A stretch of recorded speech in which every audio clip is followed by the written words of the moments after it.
আসসালামু আলাইকুম, আমি মহিন। আজকে আমরা দেখব কিভাবে আমরা এরকম একটা সেল শিট দেয়া থাকলে ওইখান থেকে টোটাল বের করব, এভারেজ সেল বের করব এবং বোনাসের যদি কোনো কন্ডিশন থাকে তাহলে সেটা কিভাবে আমরা ফিল আপ করব। এই ডাটাটা অনেক বড় হইতে পারে, তাই আমাদের ফর্মুলা ইউজ করতে হবে। এটা আমি এক্সাম্পলের জন্য ছোট রেখেছি যাতে আপনারা বুঝতে পারেন। তো এখন যদি আমরা জানুয়ারি এবং ফেব্রুয়ারির সেলসের টোটাল বের করতে যাই তাহলে আমাদের সাম ফর্মুলাটা ইউজ করতে হবে। সাম,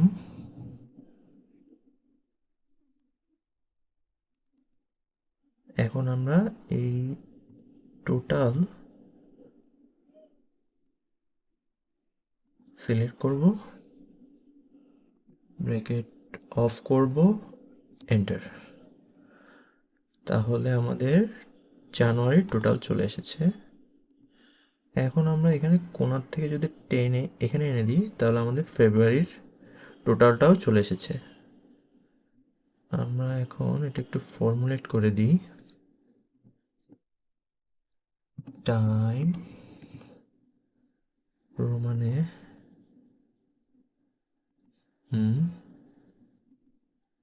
একটু বাড়িয়ে দিই এবং বোল্ড করে দিই।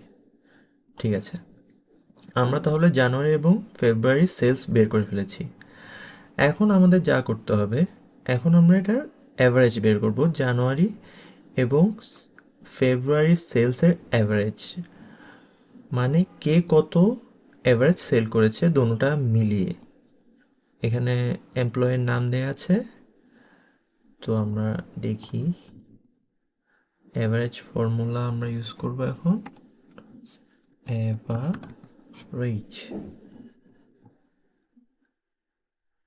এই সেল থেকে এই সেল টানবো, ব্র্যাকেট অফ করব, বের হয়ে গেছে আমাদের করিমউদ্দিনের এভারেজ। এখন আমরা এখান থেকে কোণার থেকে টেনে নিচে নামিয়ে দিলে বাকিদের এভারেজও বের হয়ে গেছে। এখন আপনাকে যদি আপনার বস কোনো কন্ডিশন দেয়, কন্ডিশনটা এমন যে যদি অ্যাভারেজ সেল 30,000 অথবা 30,000-এর উপরে হয় তাহলে আপনাকে বোনাস দেওয়া হবে, মানে বোনাস অ্যাপ্লিকেবল হবে। আর যদি 30,000-এর নিচে হয় তাহলে বোনাস অ্যাপ্লিকেবল না। তো এখন আপনি জিনিসটা কিভাবে করবেন? এখন দেখেন এখানে 27,000 আছে, এখানে 32,000 আছে। এখন আপনি এখানে অ্যাপ্লিকেবল না লিখলেন, এখানে অ্যাপ্লিকেবল লিখলেন, এখানে আবার অ্যাপ্লিকেবল না লিখলেন। এটা যদি অনেক 100, 200 অথবা 1,000 জন এমপ্লয়ের ডাটা হয় তাহলে আপনার তো লিখতে লিখতে টাইম শেষ। তো এখন এটার একটা সিম্পল ফর্মুলা আছে, ফর্মুলাটা হচ্ছে সমান ইকুয়াল টু, আমরা ইফ ফর্মুলা ইউজ করব। ইফ ইফ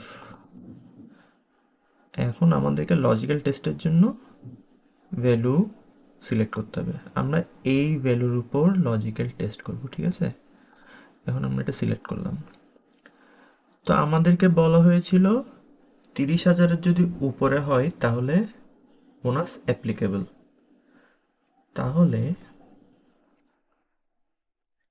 এটা যদি গ্রেটার দেন 30,000, ট্রু, এখন লিখতে বলছে ট্রু কি হবে? ট্রু আমরা এখন লিখব অ্যাপ্লিকেবল।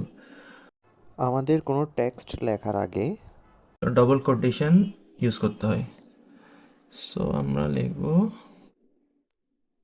অ্যাপ্লিকেবল, আবার এটা অফ করব, তারপরে কমা দিব।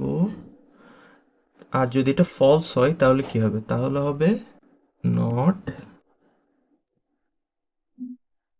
অ্যাপ্লিকেবল।